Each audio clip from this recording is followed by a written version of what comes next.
Anyway, another good email. Thank you. I appreciate that. And finally, the last one here is from Raheem. Raheem says, hey, Billy C., I'd like to know what makes a boxer a Hall of Famer. Baseball has a tendency to not include good players, but only great ones. As I look at boxing's Hall of Fame, I see some boxers that were good but not great. My example of a good boxer is De La Hoya. Oscar never won big fights and lost all of his big fights. That to me says that on the big stage he failed. He has to be a good, overrated boxer, but that's not worth him being in the Hall of Fame with guys like Ali, Robinson, and Marciano. I never understood the admiration for, it should be admiration for Oscar and his limited abilities to win the big one. His induction makes me say that a boxer like Maidana should be let in. Oscar has to be the most overrated boxer in the Hall of Fame because he just failed to win the big one. Raheem, you know, I appreciate your thoughts and everything, but let me tell you something. You have drank the Floyd Mayweather bullshit bottles of Kool-Aid long enough.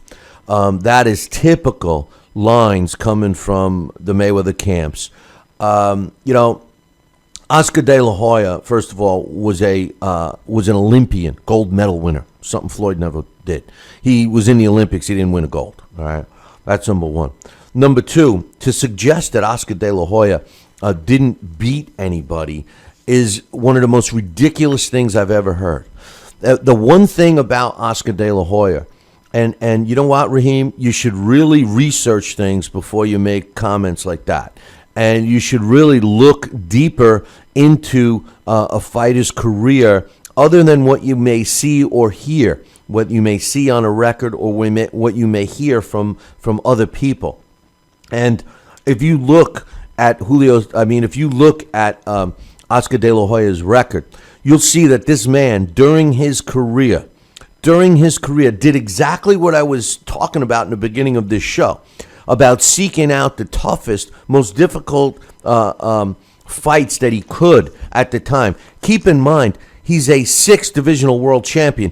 He was a world junior lightweight champion, junior welterweight, junior middleweight, and a middleweight champion. Count them, 6, all right? And as far as him not being able to win the big one, when you look at his record, he beat Hall of Fame fighters like Julio Cesar Chavez, Pernell Whitaker, Hector Camacho, who just recently got in, Ike Corte. You may not have heard of Ike Corte, but when Oscar De La Hoya fought him in 1999, he was undefeated. Ike Corte was a badass fighter that Oscar De La Hoya won, and it wasn't easy. He had another good fighter, Obakar. Just because you don't know who these guys are, the names you think of that he lost to, guys like Trinidad and Mosley and Pacquiao and Mayweather, you're forgetting about other guys like Javier Castillo and Fernando Vargas, vicious Fernando Vargas, who was a killer at the time. And he beat him. He beat the same guy that Mayweather beat, that a lot of Mayweather fans give credit for, and that's Arturo Gotti.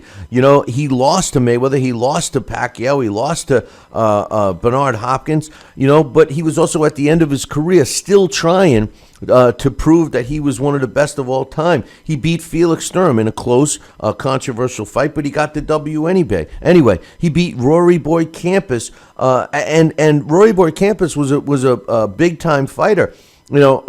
He fought Stevie Forbes, who at the end of his career, both of them were at the end of the career, but he still got the win. When you look at Oscar De La Hoya at 39 wins for career, 30 by knockout with 6 losses, and which he was only stopped twice. One, he quit on his stool after getting beat the hell out by Manny Pacquiao. The only time he was ever stopped in his career was against Bernard Hopkins with that vicious body shot. And quite honestly, this wasn't a guy that was a legitimate middleweight against B-Hop. You're totally wrong. Oscar De La Hoya is exactly the kind of fighter that should be in the Boxing Hall of Fame, 100%.